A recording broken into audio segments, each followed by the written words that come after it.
Amen.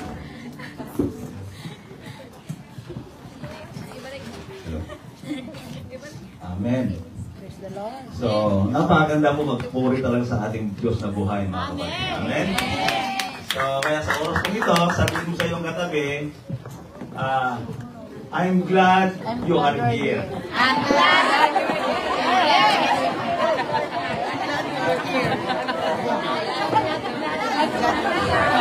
I'm glad. Sabihin mo muna sa kanya, sa katabi mo, huwag ka munang matulog. Huwag ka munang matulog. Huwag matulog, bawal matulog. Kasi itong oras na ito talagang ito yung napaka-critical na oras.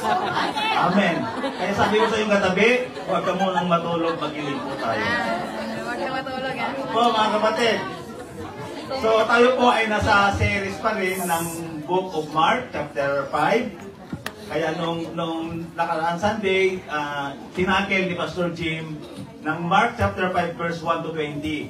Ngayon naman, tatapusin na natin ng chapter 5. Next week, papasok na naman tayo sa chapter 6. Amen po mga kapatid. Kaya po, pwede ko ba kayong anyayahan na tumayong lahat? Tayo po ay magbasa sa salita ng ating Panginoon. Napakahaba po itong ating aaralin ngayon.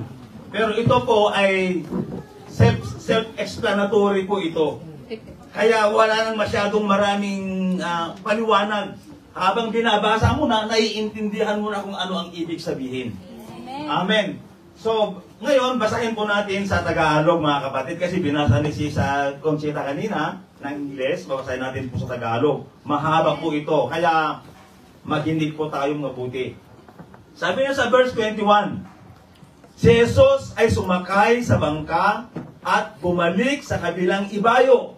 Nasa baybayin pa lamang siya ng lawa ay dinumog na siya ng napakaraming tao. Naroon din ang isang tagapagmahala ng sinagoga na ang pangalan ay Jairo. Pagkakita kay Jesus, siya ay lumuhod sa paanan nito at nagmamakaawa. Sabi niya, nag-aagaw buhay po ang anak kong dalagita. Maawa po kayo. Sumama kayo sa akin at ipatong ninyo sa kanya ang inyong kamay upang siya ay gumaling at mabuhay. Verse 24. Sumama naman si Jesus, ngunit sumunod din sa kanya ang napakaraming tao, kaya't halos may ipit na siya. Kasama rin doon ang isang babaeng 12 taon nang dinudugo. Hirap na siya sa sakit na iyon at marami ng doktor ang sumuri sa kanya, naubos na ang kanyang ari-arian sa pagpapagamot, ngunit hindi pa rin siya gumagaling sa kanyang karamdaman. Nabalitaan niya ang tungkol kay Jesus, kaya nakipagsiksikan siya hanggang sa makalapit sa likuran ni Jesus at hinipo ang damit nito. Sapagkat iniisip niyang mahipo ko lang ang kanyang damit, gagaling na ako. Agad niyang tumigil ang kanyang pagdurugo at naramdaman niyang magaling na siya. Naramdaman naman ni Jesus na may kapangyarihang lumabas sa kanya. Kaya bumaling siya agad sa mga tao at nagtanong, sino ang humipo sa aking damit? Sumagot ang kanyang mga alagad, nakikita po ninyong napakaraming nagsiksikan sa paligid ninyo. Bakit pa ninyo itinatanong kung sino ang humipo sa damit ninyo? Subalit patuloy na lumilingon si Jesus sa paghahanap kung sino humipo sa damit niya. Palibhasay, alam ng babae ang nangyayari na siya'y nanginginig sa takot na lumapit kay Jesus at nagpatira pa at ipinagtapat ang buong katotohanan. Subalit, sinabi sa kanya ni Jesus, anak, pinagaling ka ng iyong pananampalataya. Umuwi ka na at ipanatag mo ang iyong kalooban, ikaw ay magaling na. Habang nagsasalita pa si Jesus, may ilang taong dumating mula sa bahay ni Jairo. Patay na po ang iyong anak. Huwag na po ninyong abalahin ang guro, sabi nila. Ngunit nung marinig ito ni Jesus, sinabi niya kay Jairo, huwag kang mawalan ng pag-asa. Manampalataya ka lamang. Walang isinama si Jesus noon maliban kina Pedro at ang magkapatid na Santiago at Juan. Nang dumating sila sa bahay ni Jairo, nakita ni Jesus na nagkakagulo ang mga tao. May mga naiiyakan at nananaghoy. Pagpasok niya ay kanyang sinabi, "Bakit kayo nagkagulo at nag-iiyakan? Hindi patay ang bata. Siya'y natutulog lamang." Dahil sa sinabi niya, pinagtawanan siya ng mga tao. Subalit, pinalabas niya ang lahat, maliban sa 3 alagad, at sa mga magulang ng bata, at pumasok siya sa kinaruruunan ng bata. Verse 41, hinawakan ni Jesus ang kamay ng bata at sinabi, "Talita komi," na ang ibig sabihin, "Ineng, bumangon ka." Noong di bumangon ang bata at lumakad at labis na namangha ang lahat. Ang batang ito'y 12 taon gulang na. Last verse po tayo. Mahigpit na ipinagbili ni Jesus na huwag nilang sasabihin kaninuman ang nangyari. Pagkatapos iniutos niyang bigyan ng pagkain ang bata. Amen. Pagpalain ng Diyos ang pagkabasa ng kanyang buhay at makapangyarihan niyang salita. Tayo po'y manalangin mga kapatid. Hallelujah, Lord. Panginoon Jesus, sa oras pong ito, O God, nihayag na ang iyong salita na aming pagnilay-nilayan ngayong hapon. Kaya sa oras pong ito, O God, inaanyayahan po namin ang iyong banal santong Espiritu na siya ang maging tagapagturo sa aming kalagitnaan sa oras pong ito. Kaya sa oras pong ito, Panginoon, hallelujah, gabayan mo ng iyong mga anak na naririto sa oras pong ito. Huwag mong hayaan, Panginoon, na dalawin sila ng antok. Bagkus, Panginoon, mangusap ka sa kanila at pakinggan nila ang magandang balita na nais mong iparating, nais mong ipaunawa sa kanila sa oras pong ito. Lalong-lalo na, Panginoon, sa inyong lingkod, Lord, na gagamitin mo na maging daluyan ang pagpapala, Panginoon. Itago mo ako, Panginoon, sa iyong kabanalan. Panginoon, at dibuhos mo sa akin, Panginoon, double portion of anointing, Lord, para may hayag ko, Panginoon, ng lubusan ang iyong banal na salita sa aming kalagitnaan. Pagpalain mo, Panginoon, hallelujah, ang iyong salita na aming pagnilay-nilayang ngayong hapon, maging ugat sa mga kapatiran, lahat na nanonood sa live streaming, Lord, abutin mo sila, Panginoon, at paranas mo ang iyong kapangyarihan sa buhay ng bawat isa ko sa kanila. Maraming salamat po, Panginoon. Ito pang aming dalangin. In Jesus' name, Amen. Makakaupo na po tayo, mga kapatid. Thank you, Lord. Hallelujah. So, ang pamagat po itong ating pag-aaralan, mga kapatid, ay healing faith. Nagpapagaling na pananalig o pananampalataya. Amen. So, meron po tayong outline po dito. Una, na ating tatalakayin, a great multitude gathered to Him. Dinudumog o dinadagsa ng maraming tao. Pangalawa, touch of faith, hipo ng pananalig. And number 3, those who come to Jesus are not disappointed. Hindi nabibigo ang lumalapit kay Jesus. Maniwala ba kayo dyan? Amen. Amen. So, ano po ang ating tatandaan, mga kapatid? Healing faith. Amen. Nagpapagaling na pananampalataya o pananalig. Yan po ang ating tatalakayin. Siguro, mga kapatid, kung napakinggan po ninyo ang napakahaba po nating binasa, sigurado meron na po kayong idea. Amen. Kung bakit ito ang ating pag-uusapan o pag-aaralan. So, ito po sinabi ko kanina, ito po ay self-explanatory. Amen. Na, binabasa mo na, nauunawaan mo na kung ano ang ibig sabihin nito. Amen. Ngunit, may mga bagay na gusto kong puntusan sa atin pong reflection ngayong hapon. Amen. Una, sabi sa ating binasa sa verse 21, si Jesus ay sumakay sa bangka at bumalik sa kabilang ibayo, nasa baybayin pa lamang siya ng lawa, ay dinumog na siya ng napakaraming tao. Sa English, now when Jesus had crossed over again by boat to the other side, a great multitude gathered to him, and he was by the sea. Amen. So ito po yung unang puntos na gusto kong puntosan mga kapatid, yung salita sa English na a great multitude.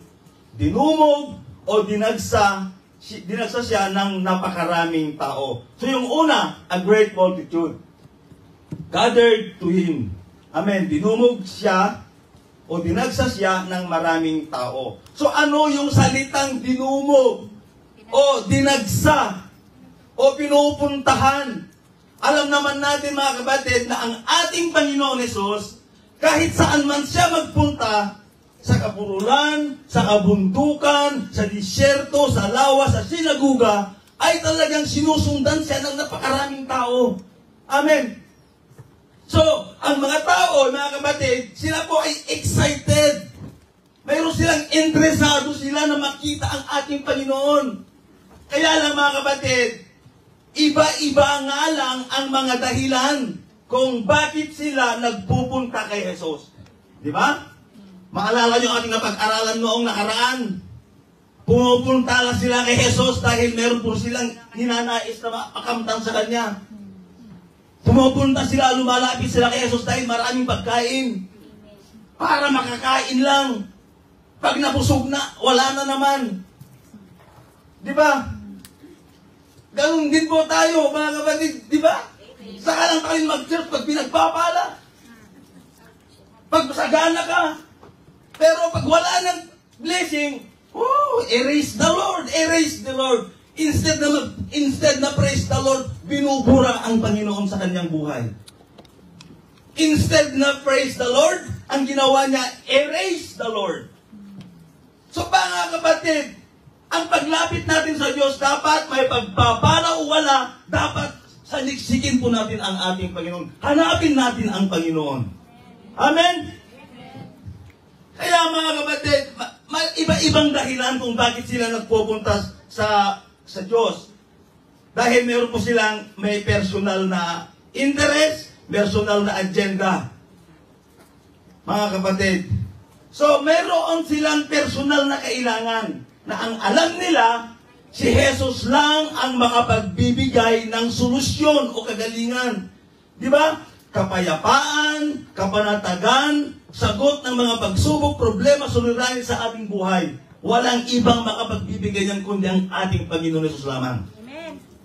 So may mga tanong ang mga tao. Gusto nilang makakuha ng tamang sagot na alam nilang si Jesus ay puno ng karunungan, kaalaman. Kaya't ibinibigay niya ang sagot minsan. May mga ganyong bagay. So pangalawa, na ang mga tao nagpupunta kay Jesus ay alam natin na maraming, hindi naman ligid sa atin na maraming nagmamanman kay Jesus. Maraming naniniktik sa Kanya. Amen. Alam naman natin mga kapatid kung sino-sino yung mga naniniktik sa Kanya kay Jesus. Di yung mga taong naiinggit kay Jesus, sila yung mga naniniktik, nagmamanman sa Kanya. At sino ba yung mga taong mainggitin? Di yung mga Pariseo, saserdote, mga eskriba, at minsan pa yung mga pinuno ng bayan. Mga kapatid, sapagkat si Jesus, kahit saan siya magpunta, ay sinusundan siya ng mga tao. Amen. Samantalang sila, mga Pariseo, mga saserdote, walang sumusunod sa kanila, kaya naitanim yung inggit sa kanila. Kaya nila minamanmanan si Jesus para makahanap lang sila ng bagay para isakdal si Jesus. Mga kapatid, kaya yung pinuno ng bayan, mga kapatid, kaya sila ay naghahanap ng kamalian at kapintasan ni Jesus para tumingin, makakita sila ng ipipintas nila kay Jesus. Sapagkat, mga kapatid, baka nga sa pananampala, sa pamagitan ng ating Panginoon ay magkakaroon ng revolusyon, magkakaroon ng pag-aalsa ng taong bayan, at matatakot silang lupigin sila ng bansang sumasakop sa kanila. So, dinudumog si Jesus at napakaraming tao sapagkat sila'y nagsasadya dahil alam nila na si Jesus ay may kapangyarihan para bigyan ng solusyon ang mga suliranin sa kanila pong pinagdadaanan. Amen. Kaya tinumog siya, yun ang una po natin puntos. Kaya tayo din, mga kapatid, atin pong dapat na ginagawa kapag marami tayong mga pagsubok, problema, suliranin ng ating buhay, hanapin kung saan may mga pagtitipon. Amen. Sapagkat maliwanag po ang sinabi ng banal na kasulatan, kung nasaan magkatipon, 2 o 3 sa kanyang pangalan, ay naroon sa kanilang kalagitnaan. Ngayong oras na ito, mga kapatid, more than 2 po tayo. Kaya ang presensya ng Diyos, 100% na rito sa ating kalagitnaan. Amen. Nandito siya. Kaya kung anuman yung mga desire mo, anuman yung kinamimithi ng puso mo, alam ng Diyos. Amen po, mga kapatid. So, dinudumog siya, mga kapatid. So, kapag tayo po ay may problema sunod sa buhay, wala po tayong ibang hanapin, lapitan, kundi ang ating Panginoon Jesucristo lamang. At alam naman natin, mga kapatid, dahil sinabi ng Biblia, kung saan nagkatipon 2 o 3 sa aking pangalan ay naririyan siya sa kanilang kalagitnaan. Matthew 18:20. Kaya puntahan natin siya. Dumugin natin ang Panginoon. Dumugin po natin kung nasaan yung mga pagtitipon. Amen. Huwag kang magiging tamad na dumalo sa mga gawain ng ating Panginoon. Dapat ang doon yung kauhawan mo na saliksikin, hanapin ang Diyos. Amen. Hindi lang sa pagbabakasakali yan. Mga kapatid, tinitiyak po ng salita ng Diyos na kung saan ang presensya ng ating Panginoon, nandoon ang kanyang maraming himala. Amen. Kung nasaan ang Diyos, andoon yung himala.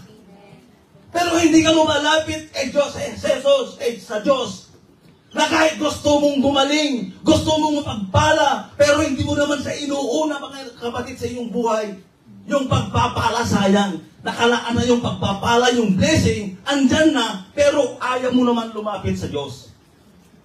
Kaya napakaliwanag po yung sinabi ng Hebrews 10:25. Anong sabi pa doon? Memory verse po natin. Not giving up meeting together, as some are in the habit of doing, but encouraging one another, and all the more as you see the day approaching. Amen.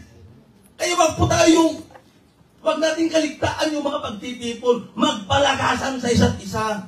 Amen. Sabi sa Tagalog, huwag natin kaligtaan ang pagdalo sa mga pagtitipon, bagkus magpalakasan po tayo ng loob, sapagkat doon ipinapahayag ang salita ng Diyos na nagpapatatag at nagpapatibay ng ating pananampalataya. Amen.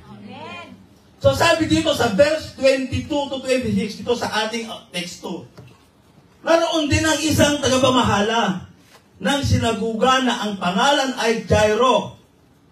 Pagkakita kay Jesus, siya'y lumuhod sa paanan nito at nagmakaawa. Anong sabi niya? Nag-aagaw buhay po ang anak kong dalagita. Maawa po kayo, sumama kayo sa akin at ipatong ninyo sa kanya ang inyong kamay upang siya ay gumaling at mabuhay. So sa verse 24, sumama naman si Jesus. Ngunit sumunod din sa kanya ang napakaraming tao, kaya't halos maipit na siya. Sa verse 25, kasama rin doon ang isang babaeng 12 taon nang dinudugo. Hirap na siya sa sakit na yon. At marami ng doktor ang sumori sa kanya, naubos na ang kanyang ari-arian sa pagpapagamot. Ngunit hindi pa rin siya gumagaling. Sa halip, lalo pang lumala ang kanyang karamdaman. So, makikita po natin dito, mga kapatid, May dalawa pong pinangalanan sa ating pagbasa. Una, si Jairus. Ngunit yung babaeng tinuturo ko, walang pangalan, di ba? Walang pangalan dyan. Ngunit ang address sa kanya ay 12 taon na siyang dinudugo. Yun ang address sa kanya.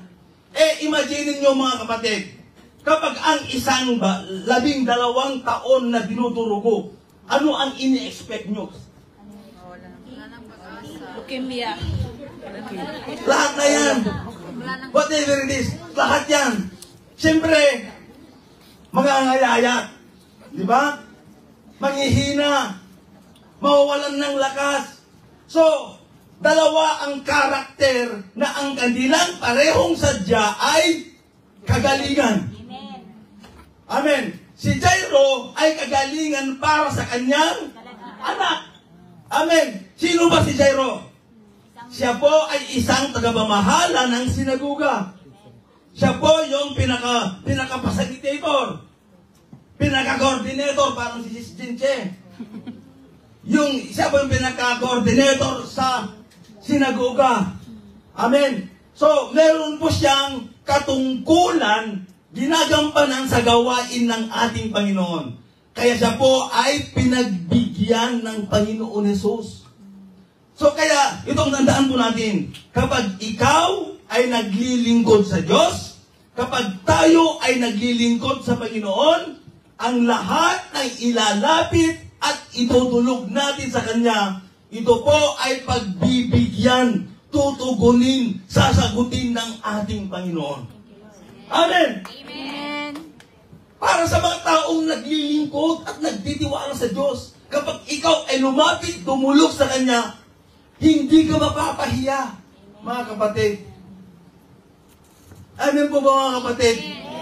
So sabi sa verse 24, so ang ganda ng ating mga binasa mga kapatid sa ating pagkabasa, sumama naman si Jesus. So ibig sabihin, ang Panginoon ay talagang sumasama sa mga taong humihingi ng tulong at saklulo at kagalingan sa Kanya. Amen. Kaya lang ang problema po sa atin, kapag ikaw ay sagana, pinagpapala, nakakalimutan mo ang Diyos. Hindi mo na naalala, hindi mo na naisip na ang pinagmumulan, pinanggagalingan ng pagpapala na nasa iyo, nakalimutan mo ay mula lahat sa Diyos. Nakakalimutan po. Yan ang sakit po natin.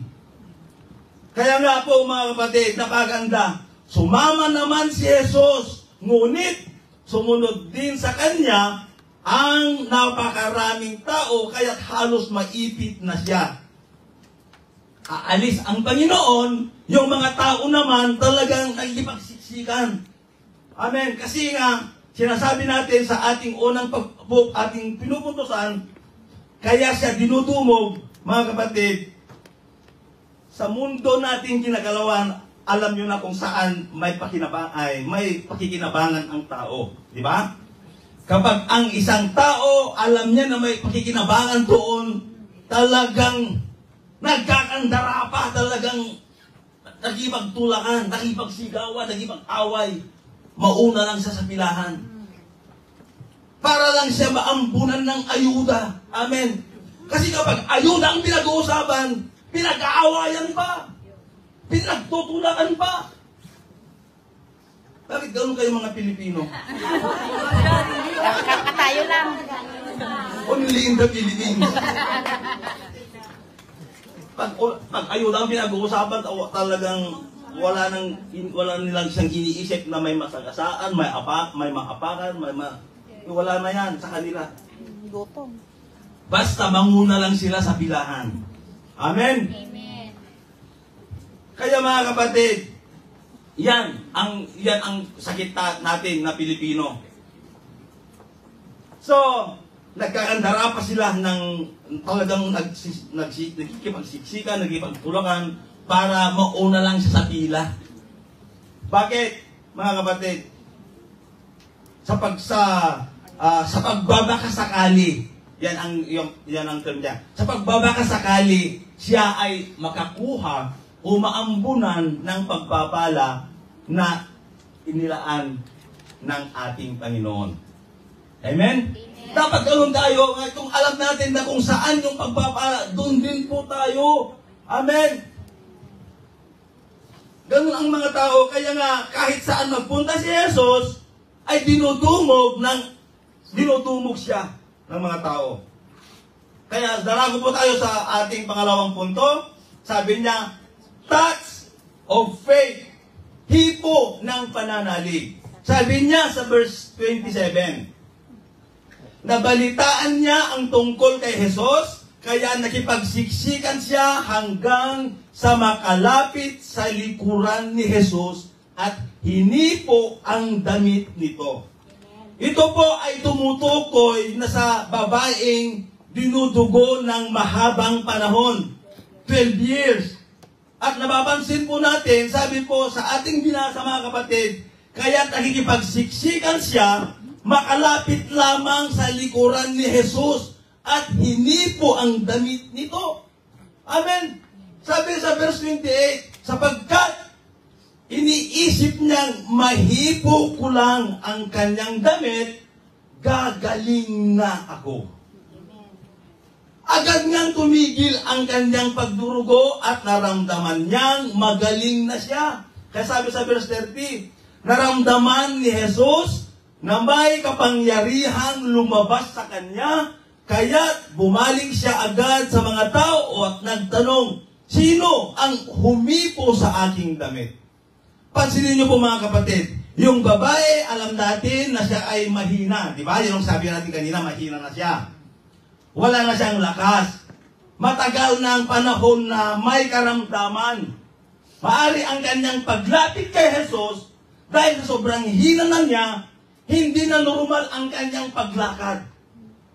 Amen. Hindi gaya ng mga tao na nagipagsiksikan, nagipagtulakan, nagipaghilaan. Hindi na ganyan ang siguro ng babaeng ito. Maari ang kanyang paglapit kay Jesus, dahil sa sobrang hina na niya, ay gumagapang. Amen. Tiniis niya ang kirot, hapdi na kanyang nararamdaman. Amen. Yun ang imagine ko natin. Mahipo lang niya ang laylayan ng damit ng ating Panginoon. Talagang nag-effort siya, talagang nagsakripisyo siya, gagapang siya, na kahit na mahinang-mahina na siya, talagang ginawa niya ng paraan, maabot lang niya yung laylayan ng damit ni Jesus. Amen. So yung kanyang paglapit mga kapatid, talagang gumagapang. Sign ng kanyang kahinaan. Sign na siya ay talagang na may karamdaman.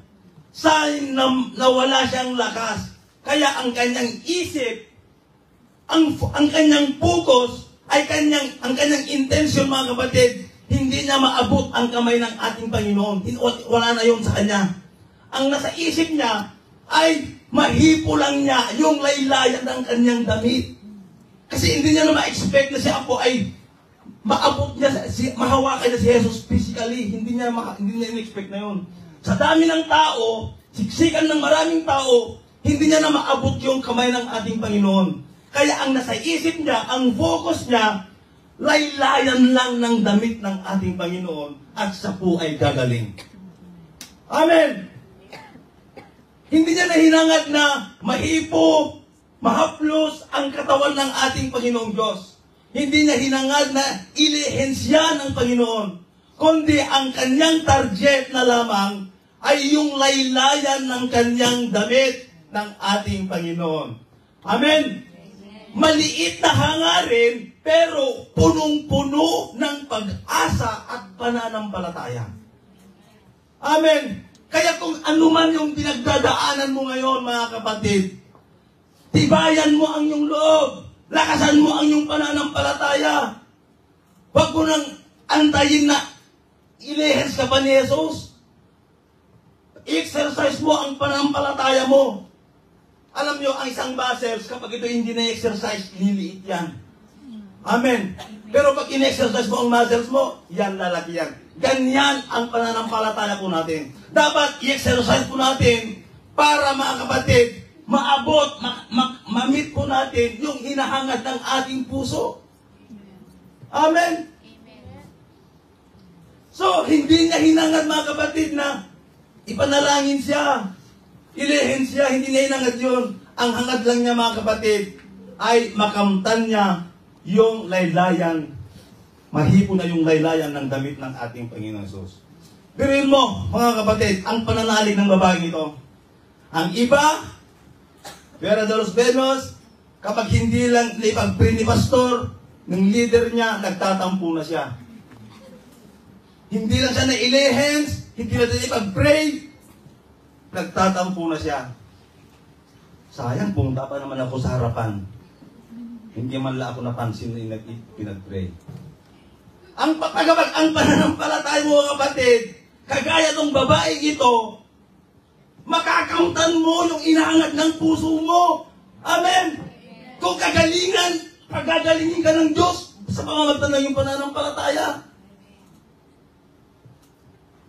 So, mga kapatid, iba kasi talaga ang hipo ng pananampalataya ng babaeng ito. Kaysa yung mga nagkikipagsiksikan, nagkikipagtulakan. Iba yun. Nahawakan nila si Jesus, nayayakap nila si Jesus, pero hindi naramdaman ni Jesus ang hipo ng pananalig. Yung babaeng ito, mga kapatid, kahit na hindi yung katawan ni Jesus ang kanilang nahawakan, laylayan lang ang damit, naramdaman ni Jesus sapagkat nakita niya, yung babaeng ito ay may pananalig, may pananampalataya. Amen! Amen. Dapat ganun po tayo mga kapatid, lakasan natin ang pananampalataya para makamit po natin ang ating mga inahangad at minimiti sa buhay. So, noong panahon na yung mga ang daming nakipagsiksikan, di ba? Pero bakit kaya hindi naramdaman ni Jesus ang hipo, yakap ng mga tao? Sapagkat mga kapatid, yung kanilang paghipo, paghawak kay Jesus, ay hindi hipo ng pananalig, hindi hipo ng pananampalataya. Basta hinawakan lang. Mga kapatid, so, ang ating pong pagbasa, yung ginawa ng babaeng dinudurugo ay hipo ng pananalig. Hipo ng pananampalataya na makamtan niya yung kanyang idinudulog at ilalapit sa ating Panginoon. Hallelujah. Pansinin niyo mga kapatid, hindi lahat ng pumapasok ng church, dumadalo ng fellowship, ng mga prayer meeting, sa mga gawain ng mga assembly o sa mga tumatanggap ng pagpapala at biyaya ng Diyos na kagalingan, hindi lahat na pumapasok at umaattend sa gawain ng Panginoon ay nakakatanggap ng pagpapala. Bakit? Kasi iba-iba yung layunin. Iba-iba yung motibo. Iba-iba yung interes. Iba-iba yung sadya. Amen. Umaten ka lang dito para matulog. Hindi mo na inisip, hindi mo na inintindi kung ano ang pinag-uusapan natin ngayon. Napakaganda yung mensahe ng ating Panginoon, pero tinutulugan mo lang. Alam nyo mga kapatid, hirap na hirap ako sa paggawa ng sermon. Oo. Talagang, kasi itong sermon ko na ito, ipinigay lang sa akin ni Pastor nung Sunday. Kaya nabigla ako, hindi ako nakapag-prepare. Papasok ako maghapon. Titignan ko lang yung lesson ko pagdating sa bahay. Kaya hirap na hirap ako. Tapos tutulugan nyo lang. Ang sakit. Ang sakit naman, mga kapatid. Kaya, pero dahil ako po ay tinawag ng Diyos, hindi ako makapaghindi sa Kanya. Kaya ginawa ko ang makakaya ko, ang Diyos ang bahala. Amen. Amen. Ngunit may mga tao naman na kapag pumasok sa mga fellowship, sa mga sinagoga, sa mga assembly, papasok pa lang, tumatanggap na sila ng biyaya. Amen. Kasi iba yung pasok ng may pananampalataya, ng may pananalig, kaysa yung dumadalo lang. Amen. Kapag dumalo ka lang, hindi mo maramdaman ang hibo ng Diyos. Pero pag ang pagdalo mo ay may kalakip na pananampalataya, maramdaman mo ang presensya ng Diyos. Amen. Andyan siya ngayon, tinatapik ka niya, hinahawakan niya, inaakbayan ka niya, niyayakap ka niya. Pero bakit parang hindi mo nararamdaman? Kasi tulog ka. Amen. Mga kapatid. Kaya dito sa ating pagbasa, maraming nakahawak, maraming nakahipo, baka nga may yumakap pa kay Jesus. Pero sapagkat nagsisiksikan, pero bakit walang resultang sila'y naranasan? Samantalang ang babaeng ito, laylayan ng dulo ng damit ng ating Panginoon, naranasan niya ang kagalingan. Naramdaman niya ang siya'y pinagaling. At sabi sa ating binasa mga kapatid, si Jesus man ay naramdaman niya na may kapangyarihan lumabas sa kanyang damit, sa kanyang kasuutan. Na ang ibig sabihin mga kapatid, ramdam ni Jesus yung hipo ng pananampalataya. Amen. Hindi, sabi na dito, hindi ng hipo ng pananalig ng babaeng tinuturugo. Tayo mga kapatid, kumusta po ang paglapit natin sa Diyos? Kaya nga gumaling ang kanyang pagdurugo, instant healing mga kapatid, agad-agad na gumaling siya sa panahon na yon.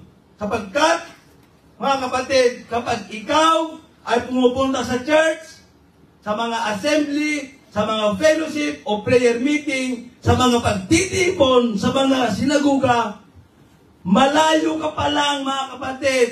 Dapat, pagkagising mo pala kaninang umaga, ang nasa laman na ng isipan mo ay sasabihin mo, makatungtong lang ako sa loob ng church.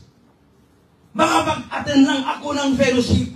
Makapag-attend lang ako ng gawain. Dapat yun ang nakasing sa isip po natin. Mga kapatid, makatungtong ka lang sa gawain ng Panginoon. Gagaling na ang aking karamdaman. Matungtungan ang aming mga kahilingan. Dapat ganun ang isip po natin mga kapatid. Amen. Kaninang umaga, dapat ang isip mo, mag-church ako at 100% mararamdaman ko, mararanasan ko ang presensya ng Diyos. At matutugunan ang problema at suliranin ko sa buhay. Mabibigyan ng solusyon ang aking mabibigat na problema. Dapat ganun ang isip po natin. Dapat ganun ang pananampalataya po natin. Pero baka umatin ka lang para mapasaya lang ang leader mo. Umatin ka lang para makapagpintuhan lang sa kaibigan sa barkada mo. Dapat ganun ang isip natin. Pagkagising mo lang natin kanina, dapat ang isip mo, mag-church ako. Magtatights ako. Ibigay ko ang aking ikabo. Dapat ganun ang nasa isip po natin mga kapatid. Amen. Kasi kaya tayo hindi nararamdaman ang presensya ng Diyos dahil lahat na sinasabi ng ating Panginoon ay hindi po natin binibigyan pansin. Ini-ignore po natin ang mga sinasabi ng ating Panginoon. Amen. Dapat i-exercise po natin ang ating pananampalataya. Kaya pagpasok mo pa lang, dapat kilinin mo na, tinatanggap mo na. Kaya mapagbibigyan yung kahilingan mo. Dapat ganun ang faith po natin. Amen. Pagpasok ko pa lang sa pintuan na yan, pag upo ko dito, Lord, sasabihin mo, mabibigyan solusyon ng aking problema, ng aking buhay, ng aking pamilya. Dapat panghawakan po natin ang ating mga sinasabi ng ating Panginoon. Kaya mga kapatid, iba kasi yung hipo ng pananalig ng babaeng ito kaysa doon sa mga taong nagipagsiksikan sa ating Panginoon.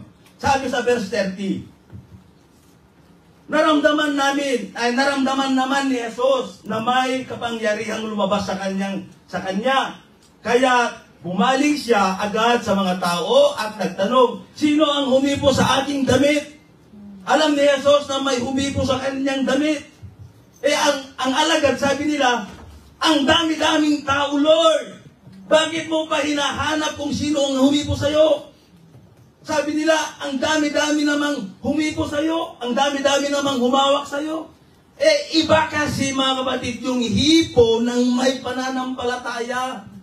Amen. Kaya sabi ng verse 31, sumagot ang kanyang mga alagad, nakikita po ninyong napakaraming nagsisiksikan sa paligid ninyo. Bakit pa ninyo itinatanong kung sino ang humipo sa damit ninyo? Bakit kaya sinabi ni Jesus, sino ang humipo sa aking kamay? Bakit hindi sinabing ganon? O sino ang humipo sa aking braso? Sa aking daliri, sa aking balikat, sa aking likod, sa aking paa. Bakit kaya hindi gano'n ang sinabi ng ating Panginoon? Bakit sabi niya dito, kasi pati laylayan ng damit ng ating Panginoon, nagtataglay ng kapangyarihan. Kaya damit ang kanyang sinabi. Amen. Bakit kaya hindi? Kasi maraming humipo sa kanya, maraming ang gumalaw sa kanya. May yumakap pa sa kanya. Pero sinabi niya, bakit kaya damit? Kasi ang damit ng Panginoon, mga kapatid, nagtataglay ng kapangyarihan. May kapangyarihan ang lahat ng bahagi ng ang katawan ng ating Panginoon. Amen. Ang lahat ng kanyang ginagamit, may kapangyarihan. So sa verse 32, subalit patuloy na lumilingon si Jesus sa paghahanap sa kung sinong humipo sa damit niya. Palibhasa, sabi sa verse 33, palibhasa'y alam ng babae ang nangyari. Siya'y nanginginig sa takot na lumapit kay Jesus. Ano ang ginawa niya? Nagpatira pa siya. Amen. At ipinagtapat ang buong katotohanan. Amen. Sa verse 34, subalit sinabi sa kanya ni Jesus, anak, pinagaling ka ng iyong pananampalataya. Umuwi ka na at ipanatag mo ang iyong kalooban. Amen. Sabi niya, ikaw ay magaling na. So, napakahalaga po mga kapatid na mayroon ka talagang buong pananalig at pananampalataya sa Diyos. Napakahalaga po yun. So, anong ibig sabihin? Dapat tayo, mga kapatid, ay ganun din. Katulad yung babaeng dinudurugo. Na kapag tayo lalapit sa Panginoon, maging positibo tayo sa ating inahasahan. Amen. Sa ating minimithi. Paniwalaan natin, sampalatayanan natin na matanggap natin yung bagay na hinihingi natin sa Kanya. Dapat ganun ang pananampalataya po natin mga kapatid, sapagkat alam naman natin na pagbibigyan tayo ng ating Panginoon. Kapag nakita ng Diyos na sincere ka sa iyong pag-iyak, pagluhod sa Kanyang harapan, tutugunin ng Diyos ang iyong kahilingan. Mga kapatid, kaya tignan niyo po yung ating pagbasa. Yung si Jairo, humingi siya ng tulong at saklolo sa ating Panginoon para pagalingin ang kanyang anak. Ano ang response ni Jesus? Si Jesus ay sumama, pinagbigyan siya. Amen. So ngayon naman dito, yung babae ay walang kapahintulutan kay Jesus na humipo sa laylayan ng damit ng Panginoon. Bagamat walang kapahintulutan mga kapatid, yung kanyang pananampalataya ang nagmanifest sa kanyang buhay para siya'y pagalingin. Amen. Bagamat hindi siya walang kapahintulutan na hipuin niya yung damit ng ating Panginoon, pero ang nag-udyok, nagtulak sa kanya para hipuin niya yung damit ng ating Panginoon ay sa pamamagitan ng kanyang pananampalataya. At yung paghipon niya mga kapatid, nakamtan niya ang kagalingan na nagmumula sa Diyos. Amen. Sabi niya, mahipo ko lang Mahipo ko lang ang laylayan ng damit ng ating Panginoon. Mga kapatid, dumating at naramdaman niya, naranasan niya ang kagalingan buhat sa ating Panginoon. Amen. Dapat ganoon po tayo. Kaya nga, nung siya hinanap, dahil sa kanyang takot, dahil alam niya yung totoong nangyari. Alam niya yan. Ano bang ginawa tong babaeng ito? Nagtapat siya. Minsan, alam niyo mga kapatid, maraming ginagawa ang Diyos sa buhay po natin. Pero bakit hindi natin kayang ipagtapat? Bakit hindi natin kayang ipatutuo ang ginawa ng Diyos sa buhay po natin? Napakaraming pagpapala, blessing na tinatanggap mo araw-araw. Hindi ka man lang marunong magpasalamat sa Diyos. Hindi ka man lang marunong ipahayag ang kabutihan ng Diyos. Araw-araw kayong kanya ginigising. Nakakatulog ka ng mahimbing. Wala kang kamangmang pagkagising mo, mayroon ka namang panibagong hininga. Hindi ka man lang marunong magpasalamat sa kanya. Ang babaeng ito, kapatid, siya po ay malakas ang kanyang loob na hinarap ang Panginoon. Bagamat may takot, nangingibabaw yung takot sa kanya. Pero ipinatutuon niya sa harapan ng Diyos ang totoong nangyari. Ipinagtapat niya. Ikaw, ang dami mong pagpapala, ang dami mong blessing na tinatanggap. Hindi ka pa marunong magpasalamat sa Diyos. Yung 90% kinukuha mo, yung parang sa'yo yan. Pero kung totoo, sa Diyos pa yan. Amen. Yung 10% lang ang ibinabalik natin parang sa Diyos. Pero pati 90% kinukuha. Mga kapatid, ano kaya kung balik na rin ng ating Panginoon? Sa'yo yung 10, kahit sa Lord ang 90. Lalo na. Amen. Ang Panginoon lang, 10 lang ang hinihingi. Dahil para sa kanya talaga yun. Yung 90, hindi sa'yo yun. Pero anong ginagawa po natin? Ninanakawan pa rin natin ang Diyos. Amen? Sakit pakinggan, pero totoo sabi ng Biblia. Ninanakawan mo ang Diyos kapag hindi mo ibinigay ang iyong ikapo. Amen? Napakaliwanag sinasabi ng Biblia, pero parang nagbibingi-bingihan po tayo. Para wala pa tayong naririnig. Nagbubulag-bulagan, nakikita mo na, nababasa mo na ang katotohanan. Pero wala ka pa rin nakikita. Mga kapatid, dapat maruto tayo magpatutuo kung ano ang ginawa ng Diyos sa buhay po natin. Ipahayag po natin ang kapurihan ng Diyos sa buhay po natin. Amen? Amen po ba mga kapatid? Natutulog. Ang lakas-lakas na ng boses ko dito. So, mga kapatid, katulad yung babaeng dinurugo, ipinagtapat niya yung kanyang nararanasan, yung pagpapagaling ng Panginoon sa kanya. So, ano ang ginawa ng ating Panginoon sa kanya? Ano ang kanyang sinabi? Anak, pinagaling ka ng iyong pananampalataya. Kinumpirma ni Jesus. Kinumpleto ni Jesus. Kinumpleto ng ating Panginoon yung kagalingan ng babaeng dinudurugo. Amen. May confirmation yung kagalingan niya. Talagang pinatunayan ni Jesus. Sinabi niya, anak, magaling ka na. Umuwi ka na. Tibayan mo ang iyong loob. Sa pamamagitan ng iyong pananampalataya. Amen.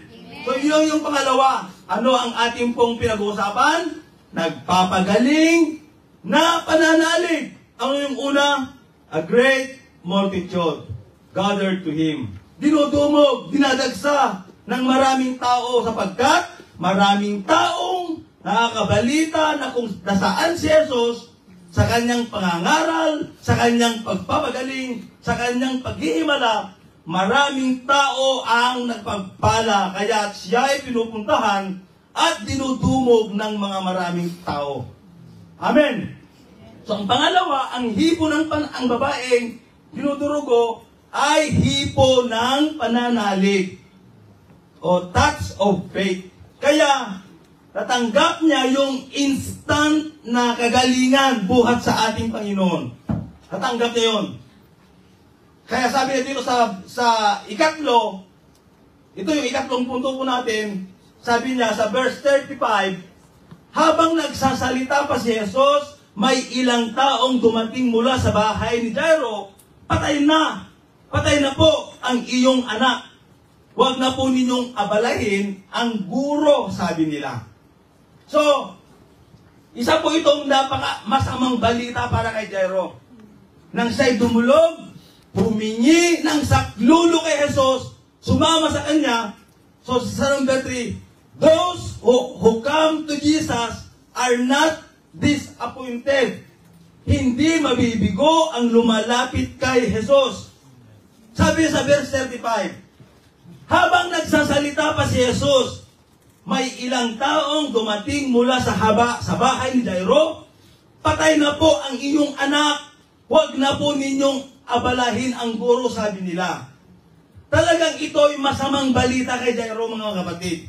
Ngunit nang sila dumating na doon sa bahay na kanyang kinaralagyan, ay sumalubong sa kanya ng masamang balita. Anong sabi ng mga tao doon? Patay na ang iyong anak.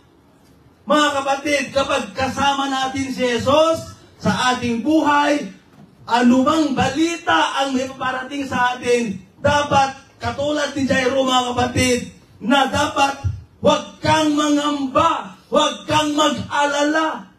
Amen.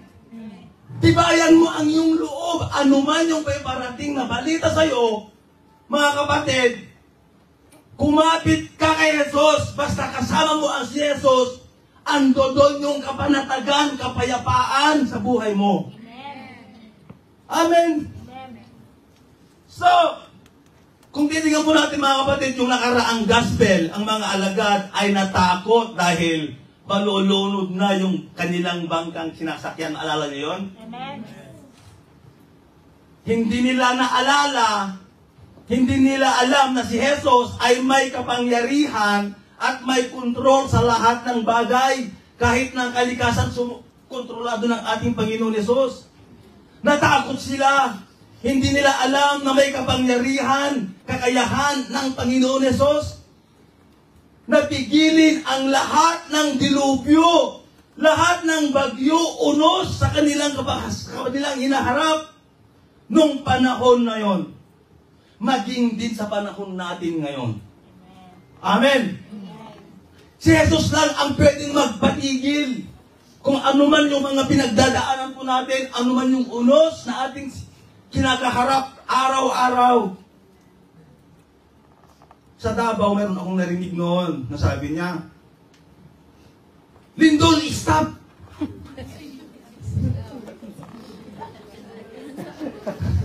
Sabi niya, Lindol, stop! Aba, nagpapalakpakan naman yung kanyang mga miyembro. Pero nung uhulihin siya, hindi niya kayang stopin yung pulis.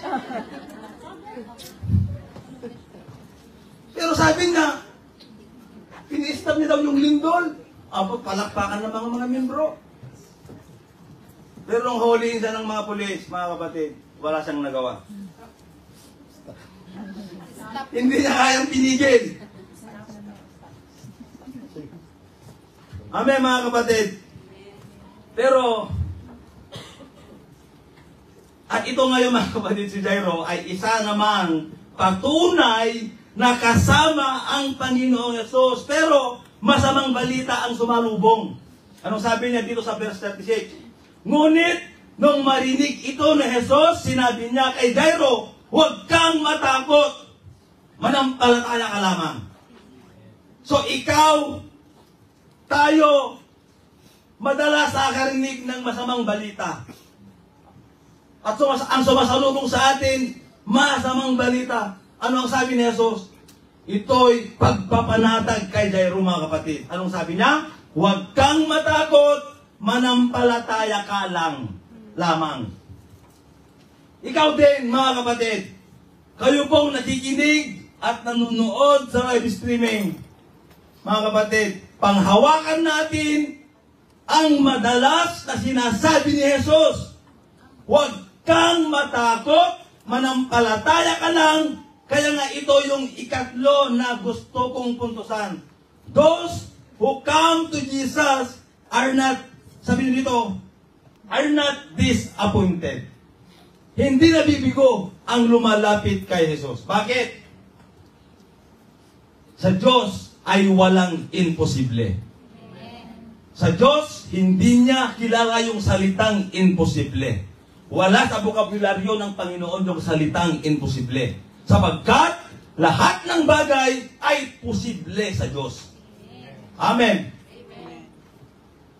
So, sabi sa verse 7, sabi na dito, walang isinama si Jesus noon maliban kina Pedro at magkapatid na Santiago at Juan. At hindi pinayagan ni Jesus na sumama sa kanya ang mga tao maliban kina Pedro, Santiago at Juan. Ito po ay isang sign o palatandaan na namatay nga ang bata. Na yung hinihingi ng tulong ni Jairo na sa kanyang anak ay patay na. Sapagkat may nananaghoy, sabi sa Biblia, may nag-iiyakan, may nagsisigawan. So, ibig sabihin, pinapatunayan nung pangyayari na ang bata ay wala ng buhay. Amen. Kaya sabi sa verse 38, nang dumating sila sa bahay ni Jairo, nakita ni Jesus na nagkakagulo ang mga tao, may mga nag-iiyakan at nananaghoy. Verse 39, pagpasok niya, ay sa kanyang sinabi, bakit kayo nagkakagulo at nag-iiyakan? Hindi patay ang bata. Yun ang sabi niya, siya'y natutulog lamang. So para kay Jesus, mga kapatid, yung bata, tulog lang. Amen. Tulog lang. Kaya pagigising mo yung katabi mo, tulog lang.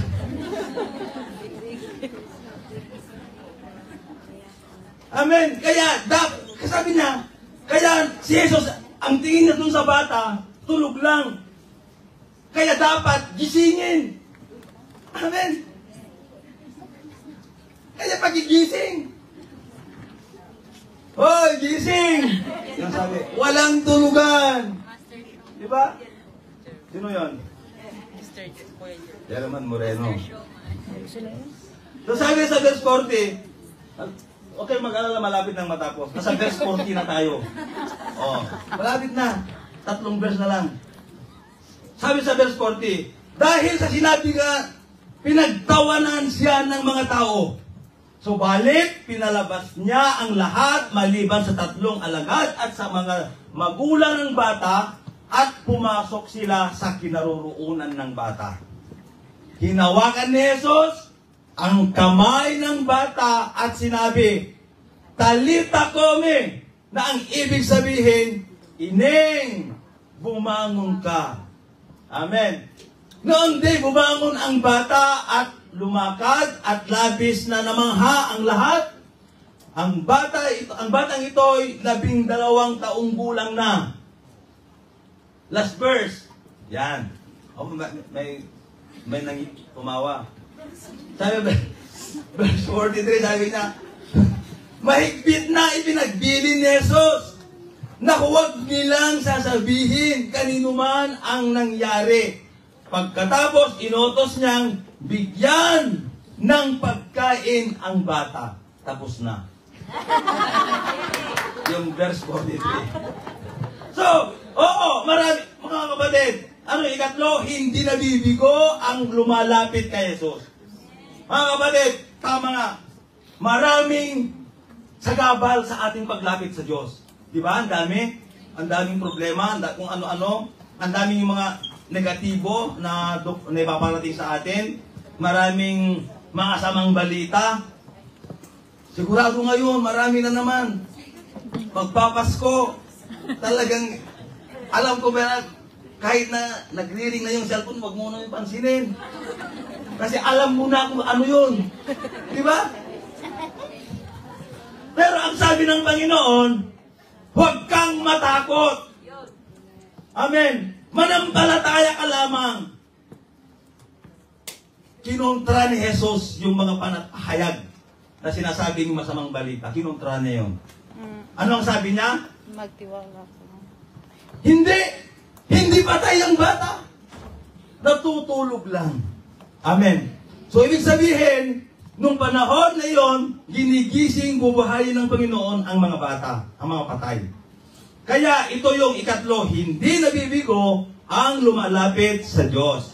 So, ang palagi natin pangahawakan mga kapatid, walang imposible sa Diyos. Amen. Sa isang taong nananalig, sumasampalataya, nagtitiwala sa ating Panginoon. Amen po mga kapatid. Ano po ang ating pinag-usapan? Ay ang nagpapagaling na pananalig. Amen. So, ano yung una? I-review po natin. Ano yung una? Dinumog si Jesus ng maraming tao sapagkat alam nila na hindi sila mabibigo kay Jesus at mapagbibigyan ng kanilang mga kahilingan. Pangalawa, ang hipo ng pananampalataya ay kakaiba sa mga taong dumadalo lang na walang pananampalataya. Dumalo lang na walang pag-asa. Ngunit ang babae, yung kanyang hipo na may pananampalataya, ay kakaiba sa mga taong dumalo lang na walang pananampalataya. Dumalo lang na walang pag-asa. Ngunit ang babaeng yun, mga kapatid, ang kanyang hipo ay may malaking pananalig. Yung last po natin ay sinasabi naman ni John, kung nagsabi, ang lahat ng lumalapit sa Panginoon na anumang paraan ay hindi niya itataboy. Amen? Amen. Bagkos kanilang taglay ang kasagutan sa kanilang pangangailangan. Amen. Amen. Kaya kapag lumapit ka sa Diyos, hindi niya itatalikod ang kanyang mukha sa iyo. Yayakapin ka niya, anak, lapit ka sa akin. Ano bang problema mo, anak? Ganun ang Diyos. Mahabaging Diyos ang ating pinaglilingkuran. Amen? Mapagmahal na Diyos, maawaing Diyos. So, ngayon, mga kapatid, tawag ko sa conclusion, conclusion na tayo, maaring magkaroon tayo ng malaking kagalakan ngayong hapon. Amen? Para sa atin ngayon, mga kapatid, kung handa tayong hawakan si Jesus sa pamamagitan ng pagsunod sa Kanya, ano ba ang pinapagawa sa atin ng Panginoon? Ibigay mo yung iyong ikapo. Amen. Kung handa tayong hayaan, hawakan tayo ni Jesus sa pamamagitan ng pagpapalang inaalok niya. Pansinin po natin mga kapatid, kapwa nagsisikap ang babae at si Jairo na lumapit kay Jesus. Sa tapat na pagsunod, kung gusto natin maranasan ang mga hipo ng tagapagligtas, sabi niya, mga kapatid, sa Matthew 11:28 to 30. Sabi niya dyan, come to me, all who are weary and burdened, and I will give you rest. Take my yoke upon you, and learn from me, for I am gentle and humble in heart, and you will find rest for your soul. For my yoke is comfortable, and my burden is light. Magsimarino sa akin kayong lahat na napapagal at nabibigatan, at kayo'y aking pagpapahingain. Yun ang sabi ng Panginoon. Ano man yung pinagdadaanan mo ngayon, ano man yung problema mo ngayon, ang alok ng Diyos, lumapit ka sa Kanya. Hindi sa kaibigan mo, hindi sa barkada mo. Kay Jesus ka lumapit, kay Jesus ka lumuhod. Amen? Hindi yung kanino ko. Hindi yung bangko ang solusyon. Kay Jesus ka lumuhod. Amen? Kung walang tao na matatapik ng kanyang balikat, mga kapatid, may sahig na malulukuran. Mga kapatid, kay Jesus ang kasagutan, solusyon ng ating mga problema. Amen? Ngayong magpapasko, kay Lord ka manalangin. Ang Diyos, walang imposible sa Kanya. Kaya niyang humipo sa mga taong mayaman ang puso na ikaw ay talagang pagpapalain din. Amen.